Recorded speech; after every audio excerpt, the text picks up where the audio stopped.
قال له صاحبه وهو يحاوره أكفرت بالذي خلقك من تراب ثم من نطفة ثم سواك رجلا لكن هو الله ربي ولا أشرك بربي أحدا.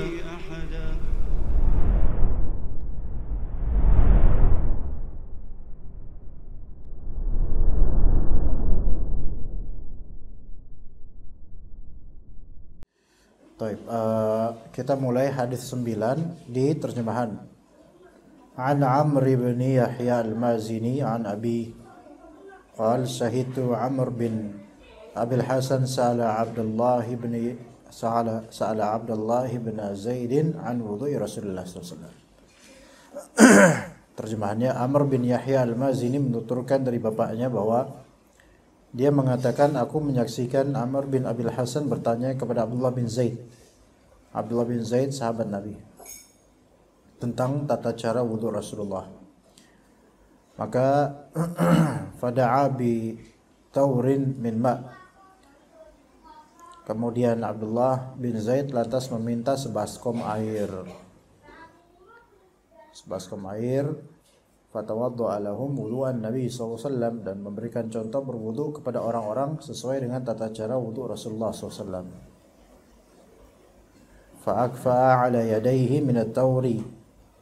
Step pertama, beliau menuangkan air dari baskom tersebut pada kedua telapak tangannya. Dulu kayak gitu, pakai baskom, kemudian atau bejana, dan dengan baskom atau bahasa sekarang mungkin gayung, ya, semisal gayung, walaupun nggak begitu modelnya. Kalau sekarang kan gayung ada gagangnya, kalau baskom itu ya buletan gitu doang, nggak ada gagangnya. Lalu dituangkan air dari baskom tersebut pada kedua telapak tangannya untuk mencucinya 3 kali. Makanya faghassala yadayhi thalatha. Beliau membasuhnya 3 kali. Membasuh atau mencuci tangan 3 kali, ya. Membasuh atau mencuci tangan 3 kali dalam wudu, pada wudu itu hukumnya sunnah. Hukumnya sunnah kecuali setelah tidur malam. Kecuali setelah tidur malam, sebagian ulama menganggap hukumnya wajib mencucinya 3 kali sebelum wudu. Kemudian berikutnya, thumma adkhala yadahu fi tawri famadmada wastanshaqa wastanthara thalathan bi thalathi ghurafat. Lalu beliau pun lantas mencelupkan kedua tangannya ke dalam baskom tersebut. Jadi barulah setelah dicuci itu tangan, baru dicelupkan ke baskom setelah dicuci, ya. Dan setelah itu berkumur-kumur, memasukkan air ke dalam hidung dan mengeluarkannya 3 kali menggunakan 3 cidukan tangan. Ini salah satu contoh kumur-kumur, istinsyak dan istinthar dengan 3 kali penggayungan atau 3 kali pengambilan air. Paham gak ibu-ibu? Ibu-ibu ini ada gak sih orangnya kok kayak gak kelihatan? Ada, tapi gak kelihatan ya. Mungkin numpuk gitu ya. Iya, kayak di pojok-pojok numpuk atau saling pangku-memangku mungkin enggak. Jadi 3 kali pengambilan air cidukan. Kalau di kita berarti kan keran tuh.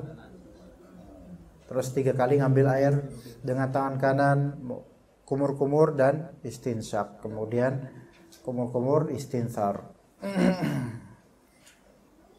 Di sisi apa Bu yang belum paham Bu? Ada yang belum dipahami nggak Bu? 3 kali pengambilan air berarti sekali cidukan itu langsung untuk kumur-kumur dan juga untuk ngirup air dari hidung, melalui hidung. Itu namanya istinsyak. Gimana Bu? Ini ya pengiritan air juga gitu.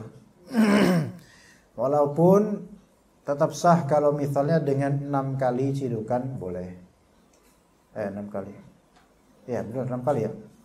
Ya, 6 kali yaitu kumur-kumur terus nyiduk lagi istinsyak, terus nyiduk lagi kumur-kumur, terus nyiduk lagi istinsyak, terus nyiduk 3 kali jadi 6 kali. Tapi di hadis Abdullah bin Zaid ini cukup 3 kali cidukan untuk seluruhnya. Oke, jadi satu cidukan itu merangkap untuk wudu, untuk kumur-kumur juga dan untuk istinsyak juga. Gimana, kumaha? Ngartos? Ngerti ya insyaallah Ibu ya? Insyaallah. Dilanjutkan nih? Oke.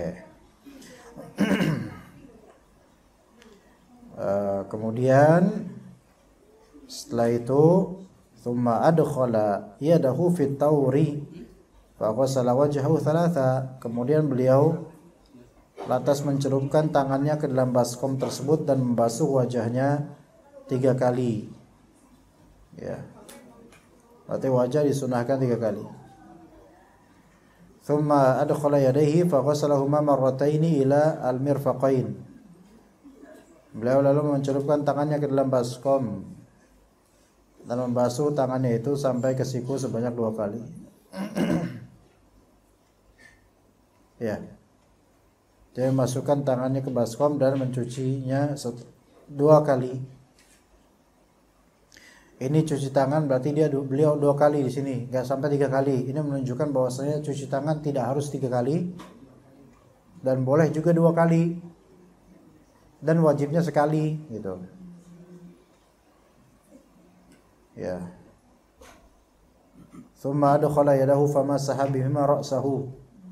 Kemudian beliau mengusap kepalanya, kemudian beliau mencelupkan tangannya dan menggunakannya untuk mengusap kepalanya sekali saja. Kalau kepala sekali, gimana caranya? Fa'aqbala bihima wa adbar marratan wahidah. Caranya ya, dari belakang ke depan.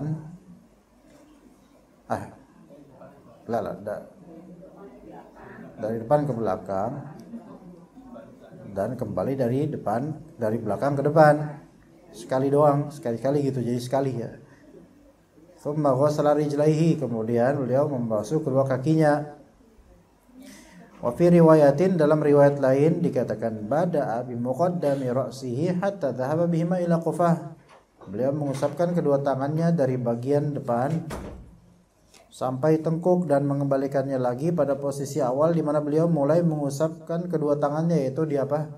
Muqaddam ar-ra's. Di awal biasanya tumbuh rambut ya, depan. Di situ. Di atas jidat. Baik jidat jenong apa gimana terserah, yang penting dari daerah situ dia ya.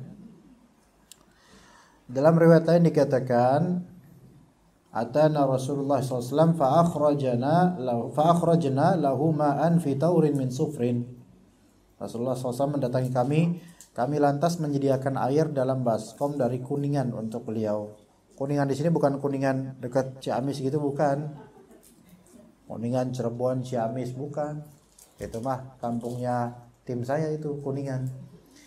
Tapi sufur di sini yaitu materi baskom tersebut dari bahan Kuningan, gitu ya.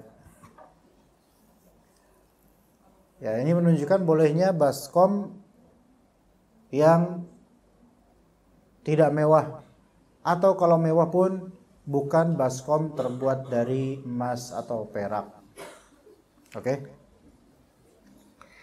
Kalau terbuat dari emas atau perak, sebagian ulama membolehkan, tapi yang lebih afdal tidak. Tidak. Karena ini termasuk israf. Dan dikiaskan dengan larangan oleh Nabi SAW, la tashrabu fi ina'i dhahabi wal fiddati wa la ta'kulu fi sihafiha. Janganlah kalian minum dari gelas atau bejana terbuat dari emas atau perak, dan jangan kalian makan dari piring yang terbuat dari emas atau perak. Maka dikiaskan darinya, begitu pula untuk wudu tidak boleh pakai bejana atau wadah terbuat dari emas atau perak. Baik. Oke. Hadis ini dulu deh. Ada pertanyaan enggak ibu-ibu? Bapak-bapak? Kayak gitu aja dulu. Enggak ada? Ya udah. Kita lanjut. Ntar saya jelasin dulu. Kronologinya pertama apa? Cuci tangan 3 kali itu sunnah. Cuci tangan sekali juga sunnah pada umumnya wudu. Tapi dikhususkan menurut sebagian ulama kalau itu setelah bangun tidur malam maka bisa jadi tidak sunnah melainkan sampai derajat wajib. Ya. Ada hadisnya insyaallah.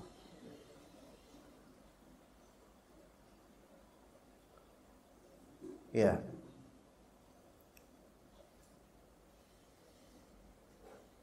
Idza istayqadha ahadukum min nawmihi fala yaghmis yadahu fil ina'i hatta yaghsilahuma thalathan. Fa innahu la yadri aina batat yaduhu. Ya, itu idza istayqadha ahadukum min nawmihi, jika seorang dari kalian bangun dari tidurnya, maksudnya di sini tidur malam, maka janganlah dia yaghmis.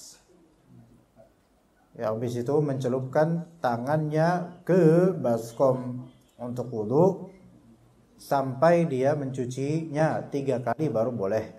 Kenapa diperintahkan begitu menjadi wajib? Fa innahu la yadri aina batat yaduhu, karena dia tidak tahu tangannya itu bermalam di mana. Nginep di mana malam. Ya. Nginep di tempat-tempat yang mungkin najis, ya. Tapi ini diwajibkan untuk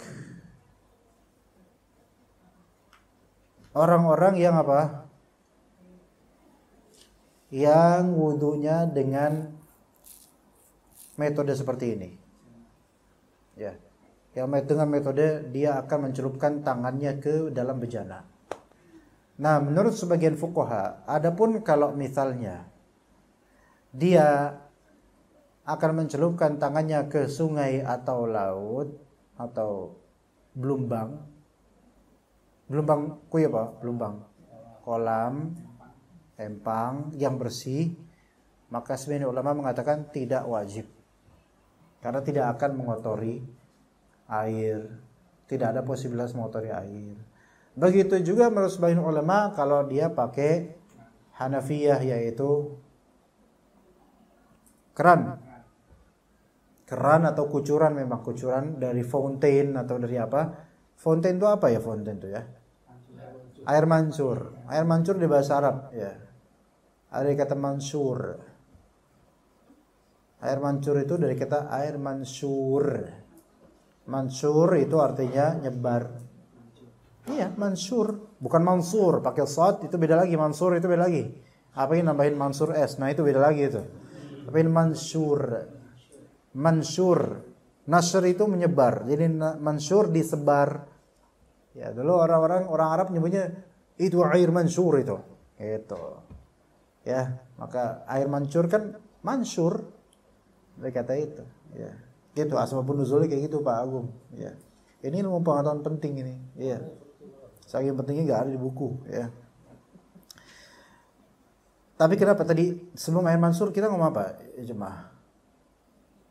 Dari keran, dari kucuran, dari air mancur itu tidak wajib untuk cuci tangan 3 kali. Kenapa? Karena tidak ada potensi mengotori air tersebut. Begitu. Itu menurut sebagian ulama. Oke. Kemudian setelah cuci tangan ngapain? Kumur-kumur sama istinsyak. Ini hukumnya sebagian ulama mengatakan sunnah, tapi saya lebih condong pendapat yang menyatakan wajibnya kumur-kumur dan istinsar. Minimal kumur-kumur dan istinsyaknya itu wajib gitu, minimal gitu. Adapun istinsarnya ada yang mengatakan tidak harus. Loh, gimana itu? Ya. Kumur-kumur kan keluar tuh. Istinsyak ngirup. Nah, istinsar ngeluarinya itu tidak harus. Ngirupnya harus. Ayo sok gimana, Pak? Ya enggak gimana caranya, berarti ditelan, Pak. Ditelan atau dikip di hidungnya gitu. Langsung puyeng gitu kan. Masuk ke leher, kerongkongan. Nah itu. Tapi kalau misalnya dia sengaja melakukan itu di bulan puasa, batal. Makanya ada hadis larangan balighu fil istinsyaqi illa fis shaum, atau dalam riwayat illa an tasum. Bersungguh-sungguhlah kalian dalam beristinsyak, gitu ya, kecuali pas lagi puasa, karena bisa berpotensi membatalkan kalau disengaja ya masuk rongkongan. Kemudian setelah itu apalagi, itu 3 kali sunnahnya dan wajibnya sekali bagi sebagian ulama.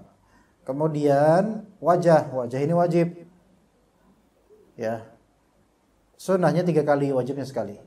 Kemudian tangannya dibasuh, wajibnya sekali, sunnahnya 2 atau 3 ya.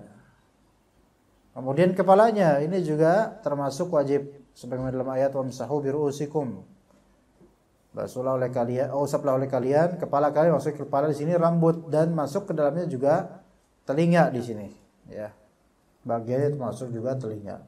Dan untuk telinga airnya air yang sama dari kepala. Walaupun dalam mazhab Syafi'i untuk telinga silahkan ciduk air baru, tapi Allah alam lebih tepatnya adalah air bekas basahan lembapan dari kepala, nggak apa-apa. Itu untuk laki-laki dengan cara apa? Dari depan ke belakang, kemudian balik lagi ke depan. Bagaimana dengan perempuan yang mana rambutnya panjang? Dalam beberapa pendapat ulama Hanabilah sama perempuan disamakan dengan laki-laki. Cuman yang lebih sahih wallahu alam adalah perempuan itu cukup sebagian saja, semampunya aja. Enggak harus sampai belakang karena rambutnya panjang. Kalau misal dilakukan dengan cara yang sama seperti ini, baliknya yang susah, berantakan. Ya kan Bu ya? Iya. Apalagi kalau perempuan itu ada di public place, tempat terbuka atau tempat umum. Itu lebih tidak ringan lagi ya. Dan ingat, untuk kepala itu dibasuh, diusap, bukan dibasuh, bukan dicuci. Diusap berarti di tangannya itu hanya yang penting basah aja, ada tangan basah, udah gitu, nggak usah banyak-banyak airnya. Yang penting lembab tangannya basah gitu, set dah selesai. Telinga juga gitu. Dan orang-orang kalau misalnya pakai air banyak kemudian ke kepala gitu, basah sampai kayak mandi, walaupun sah tapi salah. Tidak sesuai, tapi sah insyaallah. Jadi nggak usah banyak-banyak blok, apalagi kemudian keran terus kepala taruh bawah digini-giniin, geleng-geleng di situ. Ini tidak tepat, walaupun tetap sah insyaallah. Kemudian berikutnya yaitu apa? Kaki. Kalau kaki gimana? Ya kayak gitu. Kaki ya seperti itu. Ya. Betul nggak Pak? Ya kayak gitu kaki kan, kaki gimana ya kayak gitu ya. Nyela-nyelanya bisa, tapi kalau itu anak belum sedetail itu untuk menemukan hadisnya Pak. Apakah Bapak pernah lihat hadisnya? Iya. Iya. Tapi anak seingat anak. Iya, seingat anak begitu, tapi anak tidak begitu jelas ingatannya untuk hal itu ya. Bukan belum, mungkin pernah atau bagaimana, tapi saya belum clear untuk sekarang karena sudah lama maklumat ini ya. Oke, untuk kaki seperti itu sampai mata kaki, dan mata kaki juga terkena basuhan dan cucian wudu. Hadis berikutnya, an Aisyah radhiyallahu anha qalat kana Rasulullah sallallahu alaihi wasallam yu'jibuhu tayammunu fi tana'ulihi wa tarajjulihi wa tuhurihi wa fi sya'nihi kullih. Aisyah radhiyallahu anha mengatakan bahwa Rasulullah SAW suka mendahulukan bagian yang kanan daripada bagian yang kiri, didahulukan ketika apa? Mengenakan sandal, bersisir, bersuci, dan dalam semua urusannya. Tapi urusannya apa? Urusan yang positif atau yang baik, yang bagus ya. Adapun kalau urusan membersihkan kotoran atau urusan keburukan, bukan keburukan dalam arti kemunkaran, tetapi ini menghilangkan keburukan, maka biasanya tidak dimulai dengan kanan, bukan, tapi dengan kiri. Jadi pertama ketika tana'ul pakai sendal, mulainya kanan, Ya. Kemudian tarajul, bersisir, dan dalam hadis disebutkan bahwasanya Rasulullah SAW melarang laki-laki keseringan menyisir, melainkan kadang nyisir, kadang sehari kadang nyisir, sehari kadang tidak. Ya. Begitu. Hanya saja ini tidak sampai derajat haram atau bagaimana, dan juga disesuaikan juga dengan keadaan. Kalau rambutnya acak-acakan, ada hadis lain yang suatu saat Rasulullah melihat seorang sahabat rambutnya itu acak-acakan. Maka Rasulullah SAW menegurnya, berpenampilanlah sesuai dengan apa yang Allah Ta'ala muliakan engkau dengannya, yaitu rambut itu adalah mahkota juga. Jadi jangan sampai kelihatan kusam kayak nggak ngehargain apa yang Allah kasih dari rambut gitu loh. Nah, ada orang yang perlu nyisir terus, disisir terus supaya rambutnya itu nggak berantakan. Ya, makanya yang paling simpel rambut itu jangan terlalu panjang. Untuk laki-laki ya. Begitu. Atau sebagian ulama memahami bahwasanya yang dimaksud dengan jangan sering-sering nyisir adalah laki-laki itu jangan memforsir diri dalam masalah fashion. Ya. Dan juga masalah-masalah atribut. Laki-laki itu enggak seperti itu. Ya. Itu biasanya perempuan. Itu bisa dimaknai juga seperti itu. Kemudian watuhurihi, bersuci, itu juga dimulai dari kanan biasanya. Nah, pertanyaannya bagaimana kalau misalnya seseorang wudu mulainya dari bagian kiri? Ya, misalnya tangan mulainya kiri dulu, baru kanan. Kaki mulainya kiri dulu, baru kanan. Gimana? Sah atau tidak?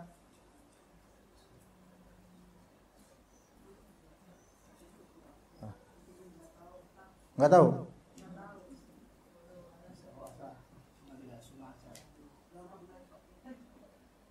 Ya. Ya biasanya kanan terus memang enggak. Jadi saya tanya hukumnya gimana kok kiri duluan orang misalnya. Baik. Biasanya sih nggak bakal lupa Pak kalau udah biasa mah. Dimas.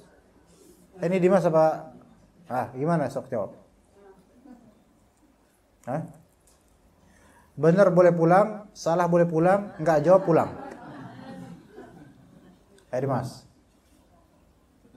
Tetap sah. Iya benar, ayo sok pulang lah. Cuman enggak sesuai dengan sunnah, tapi boleh sah. Oke? Walaupun sengaja. Kecuali kalau dia sengaja dalam rangka meremehkan sunnah. Nah, ini bahaya. Meremehkan sunnah, maksudnya meremehkan di sini memang dia menghinakan sunnah gitu, nantangin sunnah. Nah, ini bahayanya bukan di masalah sah atau enggak wudunya, tapi masalah dia itu khawatir terjerumus dalam kekufuran kalau memang maksudnya melecehkan. Tapi kalau sengaja karena iseng aja, ya pengen aja terserah saya dong. Nah, itu sah. Tidak berdosa insyaallah, tapi tidak sesuai dengan sunnah Nabi SAW. Wa fi sya'nihi kulli, dan dalam semua urusannya yang baik-baik itu beliau memulai dengan yang kanan. Apa contoh lain coba yang mulai dengan kanan sok ya. Ayo bapak-bapak, ibu-ibu. Makan minum mulai dengan kanan. Mandi junub ya. Mandi ya sok. Adus ya sok ya. Sama aja sebenarnya. Potong rambut, oke boleh. Sikat gigi apakah dimulai dari kanan dulu atau kiri dulu? Dilihat dari siwak, hukum siwak. Khilaf di antara ulama. Dilihat apakah nyikat gigi atau bersiwak ini menghilangkan dalam rangka menghilangkan kotoran atau dalam rangka berhias. Gitu. Kalau maksud antum sikat gigi untuk menghilangkan kotoran, maka dimulai dari kiri lebih afdol. Kalau maksud antum sikat gigi berhias, yaitu supaya terlihat baik gitu aja, maka jumhur ulama mengatakan dimulai dari kanan.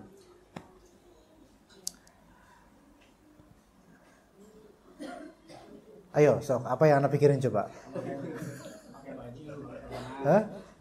Pakai baju dimulai dari kanan, ya. Melepasnya kalau bisa dari kiri. Jam tangan khilaf di antara ulama karena ini tidak ada masalah ini dalam hadis. Dulu nggak ada jam tangan. Enggak, itu bebas. Kalau gelang itu semua itu, kalau yang hal-hal kayak gitu itu free to do.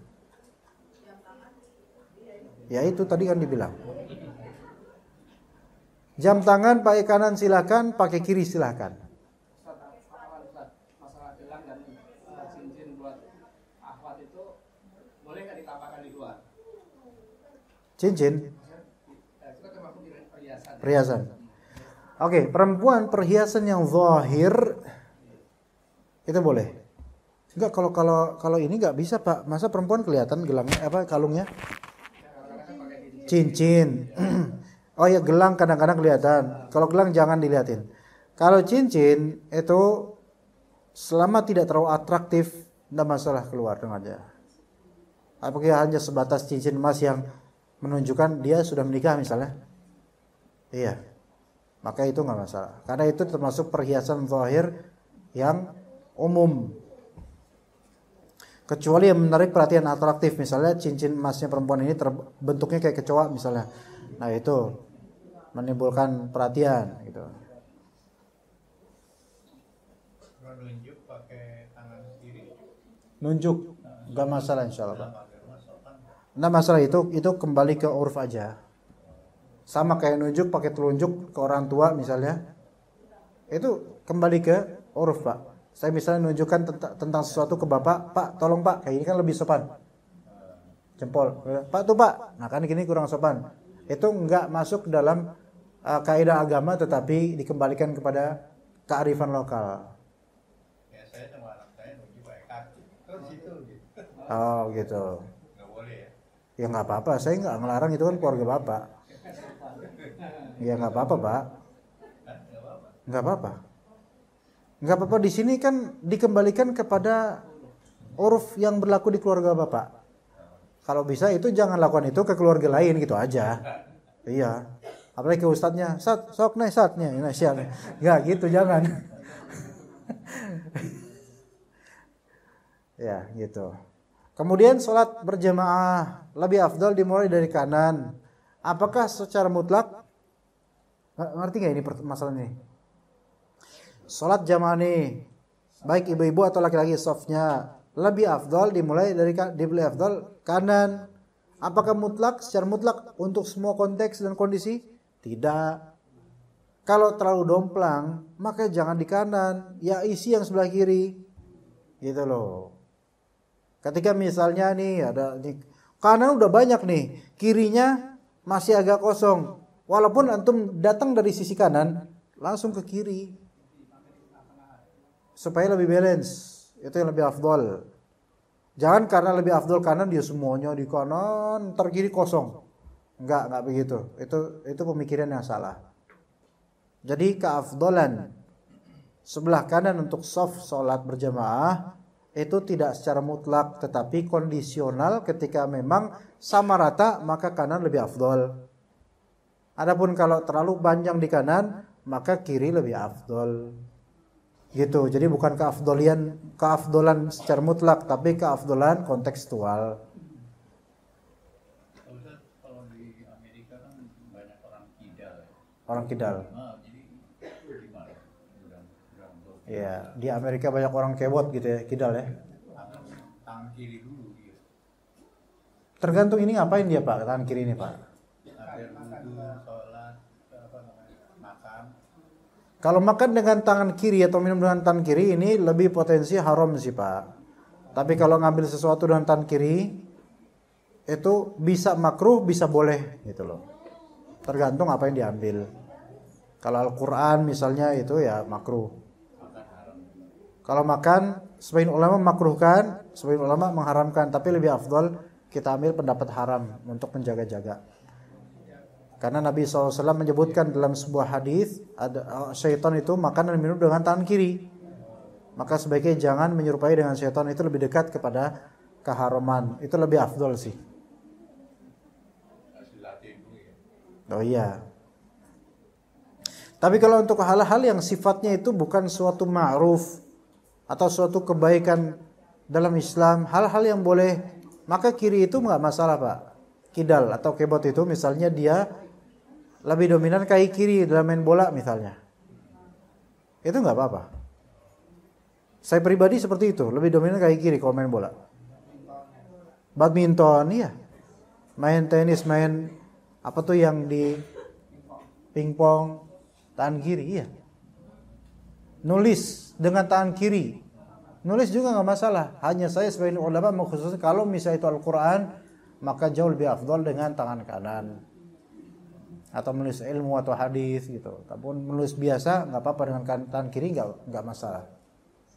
Begitu. Iya, iya, iya. Main gitar, kidal, boleh nggak? Nggak boleh. Kalau kanan gimana? Podo baik, nggak boleh. Karena bukan kidal atau kanannya sekarang, main gitarnya itu. Ya. Apa Bu? Iya, betul. Betul. Kita lanjut Bu ya. Kita habisin bab ini. An Nu'aim al-Mujmir an Abi Hurairah radhiyallahu anhu anin Nabi sallallahu alaihi wasallam annahu qala. Dari Nabi sallallahu alaihi wasallam beliau bersabda, "Inna ummati yud'auna yaumal qiyamati ghurran muhajjalina min atharil wudu." Sesungguhnya umatku akan dipanggil di hari kiamat nanti dengan keadaan apa? Cemerlang, ghurra, cemerlang wajahnya, muhajjalin, cemerlang kaki dan tangannya karena bekas-bekas wudu. Faman istata'a minkum an yutila ghurratahu falyaf'al. Maka barang siapa yang mampu memanjangkan cahaya wajahnya, ya hendaklah dia melakukan. Cahaya di sini bukan hanya wajah sebenarnya. Nah, lafal faman istata'a minkum an yutila ghurratahu falyaf'al, ini lafal ini yaitu barang siapa mampu memanjangkan cahayanya maka hendaklah dia lakukan. Ini dari Abu Hurairah, bukan perkataan Nabi SAW. Ini yang disebut sebagai hadis mudraj, kata para ulama hadis. Mudraj, M-U-D-R-A-J, ya, mudraj. Mudraj itu hadis sisipan, susupan. Jadi dimasukin, padahal itu bukan perkataan Nabi SAW, tapi perkataan Abu Hurairah. Ya. Dalam lafal Imam Muslim, Nu'aim mengatakan, aku melihat Abu Hurairah berwudu. Nah ini pendapat pandangan Abu Hurairah. Beliau membasuh wajah dan membasuh kedua tangannya sampai pundak. Suatu. Iya, itu Abu Hurairah. Tapi itu mazhabnya Abu Hurairah saja, pemahaman beliau. Adapun keumuman sahabat tidak seperti itu. Lalu membasuh kedua kakinya hingga naik sampai betis. Ini pendapat beliau, pemahaman beliau. Beliau lantas mengatakan bahwa dirinya mendengar Rasulullah SAW bersabda, sesungguhnya pada hari kiamat umatku akan dipanggil dengan cemerlang wajahnya dan cemerlang kaki dan tangannya karena bekas wudu. Nah, kemudian kalimat berikutnya, faman istata'a minkum an yutila ghurratahu wa tahjilahu falyaf'al. Siapa saja mampu memanjangkan cahaya wajah, kaki dan tangannya, hendaklah dia lakukan itu, yaitu memanjangkan. Tapi ini hadis mudraj, yaitu sisipan dari Abu Hurairah radhiyallahu anhu. Ya. Begitu. Itu menurut sebagian ulama. Ya, makanya Syekhul Islam Ibnu Taimiyah mengatakan lafal seperti ini tidak mungkin termasuk dari kalam Rasulullah SAW, kalimat terakhirnya itu. Ya. Dan memanjangkan itu nggak mungkin. Nanti kalau dipanjangin, mana batasannya? Paham nggak jemaah? Faman istata'a minkum an yutila ghurratahu falyaf'al. Ini kalimat dari Abu Hurairah, bukan dari Rasulullah SAW. Siapa di antara kalian yang bisa memperpanjang cahayanya, maka hendaklah lakukan. Berarti kita panjangkan wudunya. Batasannya mana? Sampai muka dong nanti. Mandi lama-lama. Terus kaki, kan harusnya kan sampai mata kaki ya, kena tuh. Kan ini wah semangat supaya apa? Memperpanjang, batasannya nggak disebutkan dimanapun hadis. Berarti manjangnya sampai paha atau sampai seterusnya. Maka wallahu a'lam, makanya para sahabat radhiyallahu anhum mereka tidak memakai mazhab Abu Hurairah ini. Ya begitu ya. Baik, kemudian dan ini kekhususan umatnya Nabi Muhammad SAW saja. Maka kata Nabi itu inna ummati, yaitu umatku, yaitu umat istijabah, umat yang menjawab Nabi SAW. Ya, sahabat Nabi dan sampai sekarang.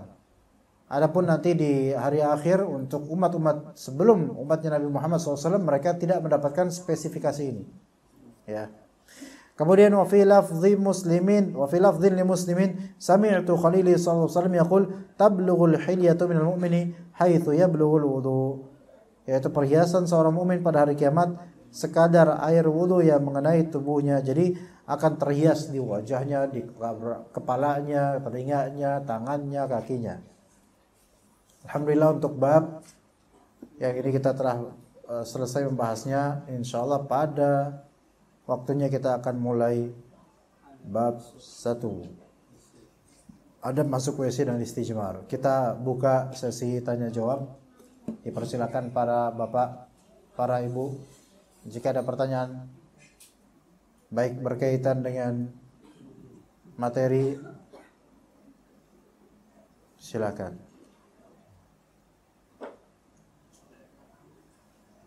Enggak ada, Bu.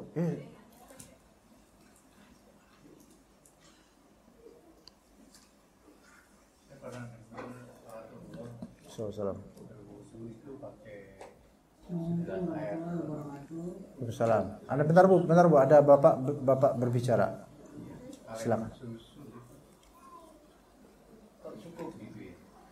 Bisa Pak, bisa insyaallah. Bisa insyaallah, kalau diiritin sebenarnya bisa insyaallah. Dan untuk segelas ini insyaallah bisa.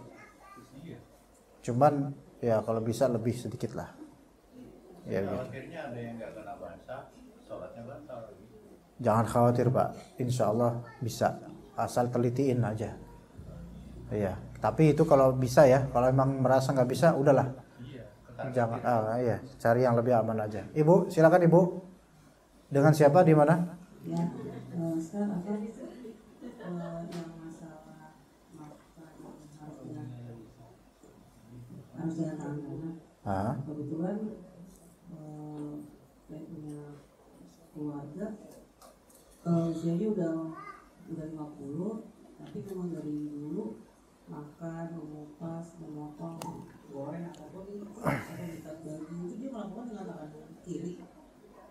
Dia tidak, jadi tangan kanannya malah jadi ikut. Jadi nggak, maksudnya jadi agak lemah, bukan lemah sih, ya nggak sekuat tangan kirinya. Kalau seperti itu bagaimana Ustaz ya? Assalamualaikum warahmatullahi wabarakatuh. Makan juga dengan tangan kiri Bu, padahal bisa nggak di training dengan tangan kanan?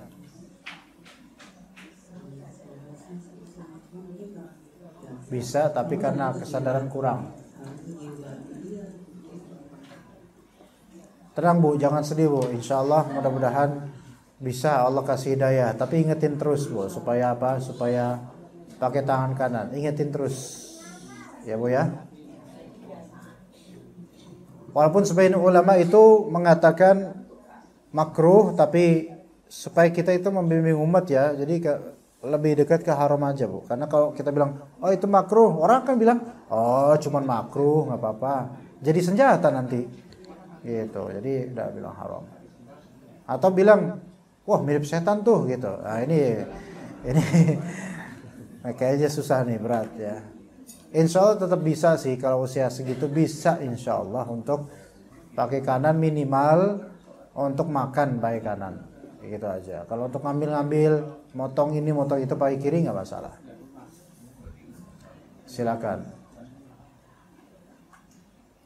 Ada lagi Bu? Ada Ustaz. Ya. Assalamualaikum Ustaz. Assalamualaikum. Ketika kita berwudu sebelum tidur lalu batal, apakah kita harus memperbarui lagi? Wudu sebelum tidur lalu batal. Batalnya kenapa? Yang buang airnya.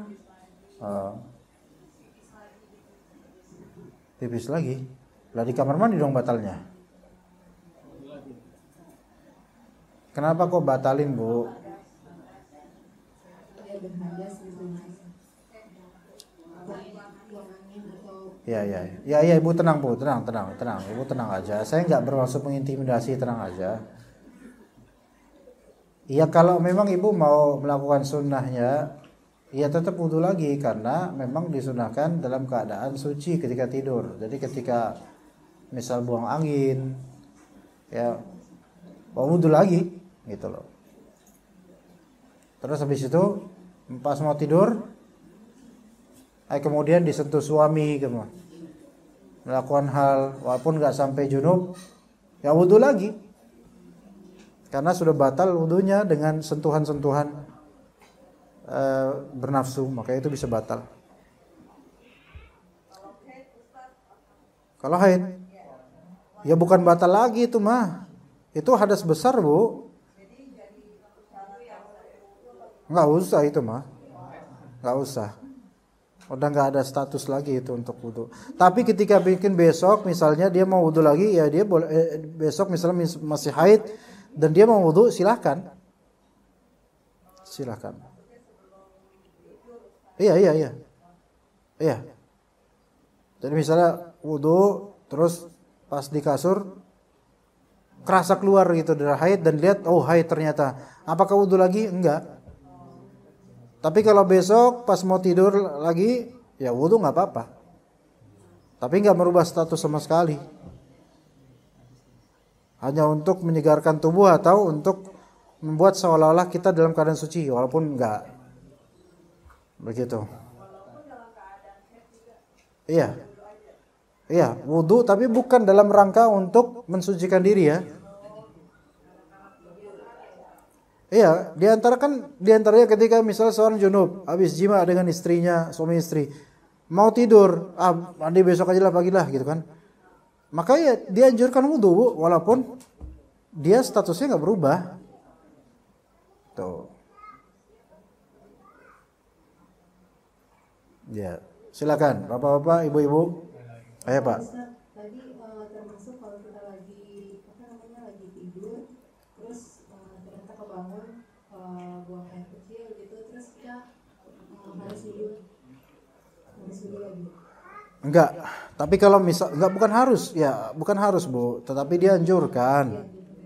Jangan seolah-olah ini wajib. Yang penting nanti tidur berikutnya dalam keadaan suci lagi itu lebih afdol. Tapi kalau enggak ya enggak apa-apa sebenarnya, karena enggak harus, enggak wajib. Iya begitu. Apa? Ayo Pak, silakan. Ustaz, ini kalau saya kan di dalam kamar mandi. Ya Pak. Itu bacaan-bacaan apa bisa membatalkan yang harus Membatalkan dibaca apa nih? Yang harus membaca apa? Bismillah apa? Wudu itu baca bismillah sunnahnya sebelum wudu. Kalau enggak pun enggak apa-apa. Tapi itu di ruang kamar mandi ada WC. Nah, ulama berbeda pendapat mengenai boleh enggak baca bismillah di kamar mandi. Sebagian memakruhkan sehingga cukup di dalam hati. Sebagian ulama mengatakan boleh kalau cuma bismillah mah gitu. Dalam hati mungkin lebih afdol, tapi bukan berarti yang baca bismillah gitu itu enggak apa-apa. Boleh. Ya, karena cuma baca bismillah gitu doang. Ini sebaiknya di luar kamar mandi kali ya. Enggak Pak, gini, karena kan kita kan masuk kamar mandi ada doa lagi, ada doa sendiri. Allahumma inni a'udzubika minal khubuthi wal khaba'ith. Bukan bismillah doanya Pak masuk kamar mandi. Maka doa atau bacaan sebelum wudu itu bismillah atau bismillahirrahmanirrahim. Itu sebelum wudunya pas Pak. Baik di dalam kamar mandi atau di luar kamar mandi. Hanya kalau di dalam kamar mandi, sebagian ulama mengatakan sebaiknya di hati saja karena di dalam kamar mandi. Tapi sebagian ulama mengatakan nggak apa-apa walaupun di lisan karena ini cuma perkataan bismillah doang, nggak berupa baca Quran atau gimana atau doa panjang bukan gitu. Sesudah wudu kan ada doanya. Ya. Rasul. Allahumma jami'a taubina wa jami'a taubina. Itu sebaiknya di luar kamar mandi karena apa? Karena itu panjang. Di luar kamar mandi aja, udzur, enggak masalah, ya. Sunnah, Pak. Semua sunnah, bukan wajib. Ya. Ayo ibu-ibu, ada lagi ibu-ibu? Ya. Assalamualaikum Ustaz. Waalaikumsalam warahmatullahi. Kalau misalnya kita baru bangun tidur mau sholat subuh, itu kan kita pakai keran mengucur ya Ustaz. Itu memang gimana, harus kita kumur-kumur dan hirup hidung juga atau kita langsung wudhu? Karena kita pakai yang bocor ya, bukan yang pakai baskom itu. Iya Bu. Saya jawab ke Bu. Gimana ya? Ya. Oke. Bu. Halo. Ibu. Iya. Itu kumur-kumur sama hirup air ke hidung itu termasuk wudhu Bu. Wajib. Oh, masuk wudhunya. Ya. Jadi kita nggak perlu melakukan itu dulu sebelum berwudhu. Nah di sini saya bingung pertanyaan Ibu. Melakukan apa Bu? Kita bangun enggak, biasanya kan kalau kita bangun tidur kan kita cuci tangan dulu. Nah iya itu maksudnya. Dan itu saya maksudnya apakah memang harus cuci tangan itu kita langsung kumur-kumur? Saya biasanya sih sikat gigi sih Ustaz sebelum wudhu. Ya nggak apa-apa. Itu maksudnya memang yang dimaksud kumur-kumur dan memasukkan airnya itu termasuk di wudhunya atau memang sebelum melakukan wudhu itu? Itu termasuk wudhu gitu. Nah cuci tangan kalau habis bangun tidur malam ini termasuk kewajiban ketika wudhu atau sebelum wudhu gitu. Tapi itu kewajiban ketika apa? Kalau memang dia sebelum apa? Masukkan air ke bejana dalam konteks itu. Adapun kalau dalam konteks pakai air mancur, air kucur, maka nggak sampai kewajiban untuk mencuci sampai 3 kali. Tapi dia anjurkan tetap nyuci 3 kali. Begitu Bu ya. Adapun kumur-kumur dan istinsyak, maka itu termasuk bagian dari wudhu. Bahkan yang lebih tepat adalah itu termasuk salah satu rukun dalam wudhu atau kewajiban dalam wudhu. Oke Bu? Iya, Ustaz. Iya. Siap. Afwan. Silakan Ibu. Dari internet nggak ada Pak Agung? Ada gangguan teknis internet. Oh ada gangguan teknis. Berarti yang di luar sana nggak bisa nonton ya? Iya, belum. Alhamdulillah ala kulli hal. Jadi nggak ada pertanyaan? Belum ada Ustaz. Ya udah alhamdulillah. Ibu-ibu ada lagi ibu bapak? Ya. Mau nanya Ustaz, Siap. mana yang lebih utama kalau kita lagi haid dan mau ikut kajian di masjid, apakah boleh di dalam masjid atau hanya di teras masjid saja? Oke. Masalah perempuan ke masjid dalam keadaan haid, jumhur ulama mengatakan tidak boleh. Karena yang dibolehkan hanya yang cuman sekadar lewat karena ada hajat. Lewat doang gitu, lewat ke dalam masjid, ada hajat gitu misalnya dia mau ke warung, jalan pintasnya lewat masuk dalam masjid misalnya. Misal, ya, itu boleh. Tapi kalau hajatnya untuk menetap dan stay di masjid, jumhur ulama mengatakan nggak boleh. Gitu ya. Nah, alasan yang disebutkan oleh jumhur ulama adalah diantaranya pertama ada larangan. Dilarang mendekati masjid, itu satu.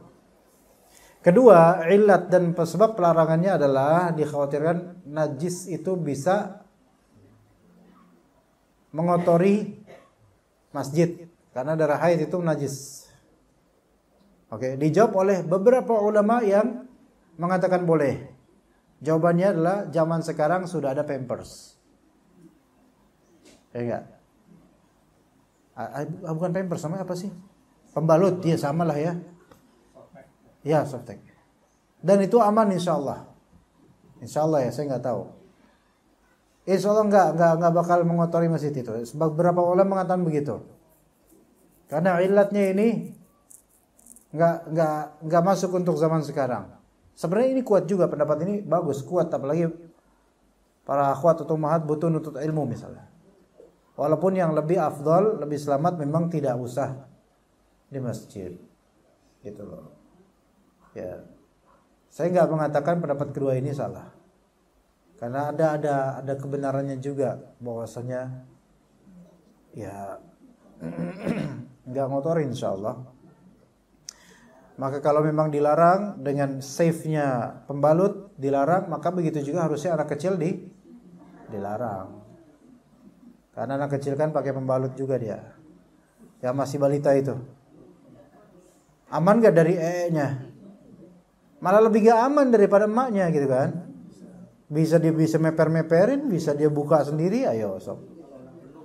Kalau udah penuh, keberatan, daripada memberatkan dia buka gitu kan. Nah, tapi boleh bayi ke situ, masa ya ibu-ibu masa yang punya hajat untuk ilmu nggak boleh. Tapi bagi yang nggak membolehkan, sebenarnya bukan hanya di dalam masjid, Bu. Yaitu di area yang memang itu bagian dari masjid, maka sama-sama nggak bolehnya. Termasuk teras-teras itu kalau memang lantainya nyambung dengan tembok masjid itu termasuk masjid. Adapun parkiran bukan, WC bukan, makanya yang haid itu di WC wae. Atau di parkiran nungguin gitu sambil dengerin kajian, sambil di atas motor duduk gitu. Ya.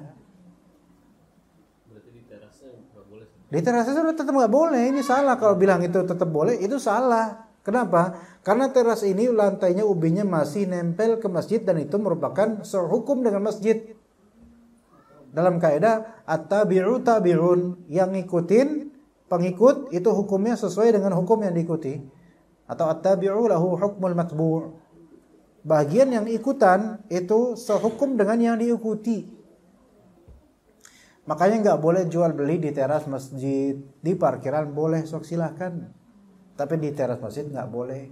Naruh dagangan buku, ya, buku biasanya dihamparin di teras masjid tuh, pedagang-pedagang, iya. Minyak wangi, Al-Rehab, Dobha, itu saya jual juga tuh, Surati, iya. Parfum saya aja tuh jual, ada yang 7 pieces 100.000, Bu. Iya. Tuh. So. Tapi saya larang itu, kalau ada yang larang itu, jangan jual parfum saya di masjid, jangan. Iya. Iya. Gitu. Bentar, saya belum selesai dagangnya. Nah itu misalnya yang paket 100.000 7 pieces itu ditulis promonya terus di teras, nggak boleh. Ya, misalnya ini promo 7 pieces cuman 100.000 loh gitu misalnya. Tulis gitu doang walaupun barangnya nggak ada di situ. Nulis gitu doang nggak boleh, jangan di teras masjid. Walaupun disebut, apalagi disebutin namanya misalnya ini gaharu hutan, gaharu kiswah, gaharu haramain misalnya itu walaupun enak-enak itu aromanya, tapi nggak boleh dipasang di situ. Bapak boleh coba, Pak, parfum saya 100.000 doang. Nanti kalau nanya WhatsApp mungkin bisa sama teman-teman bisa dicari nomornya. Iya, gitu. Apa Pak Agung? Misalnya masjidnya ruang ibadahnya biasa di atas, bawahnya aula. Ya. Apakah itu termasuk masjid juga yang bawahnya? Baik. Aula di sini apakah memang dibentuk dengan bentukan masjid atau enggak? Nah, itu. Karena sesuai niatan gitu loh, sesuai dengan bagaimana fiturnya gitu loh. Karena kan fitur itu kan merupakan refleksi dari niatan pewakafnya. Kalau fiturnya itu fitur masjid, ya masjid ini gitu loh. Ya enggak? Kan ada yang aula utamanya di atas buat sholat laki-laki, bawahnya itu kondisional. Tapi memang fiturnya fitur masjid, bukan fitur TK, bukan fitur aula, bukan fitur pernikahan. Dilihat dari zohirnya aja. Kalau zohirnya karpet masjid, hiasan-hiasan masjid, ada mimbarnya bahkan, maka ini dihukumi masjid, Pak. Kita kan nggak perlu nanya ke DKM, Pak, ini sebenarnya niatan wakaf ini masjid bukan, Pak. Capek, nanya gitu capek. Udah gitu DKM-nya lagi molor di rumah, kan capek. Soalnya kapan nanti ya gitu. Dan lihat zahirnya aja. Tapi kalau ternyata fiturnya adalah fitur TK atau sekolahan atau aula murni atau kosong nggak ada apa-apa, maka ini bukan bagian dari masjid. Gitu. Berarti boleh. Boleh. Nunggu di situ boleh. Dagang di situ boleh. Promosi di situ boleh. Gitu. Oke. Sepertinya udah menjelang malam, jadi kita cukup sampai sini aja Ibu-ibu sekalian, Bapak-bapak. Jazakumullah khair jaza atas kehadirannya. Wassallallahu ala nabiyina Muhammad wa ala alihi washabihi ajma'in. Subhanakallahumma bihamdika asyhadu an la ilaha illa anta astaghfiruka wa atubu ilaik. Assalamualaikum warahmatullahi wabarakatuh.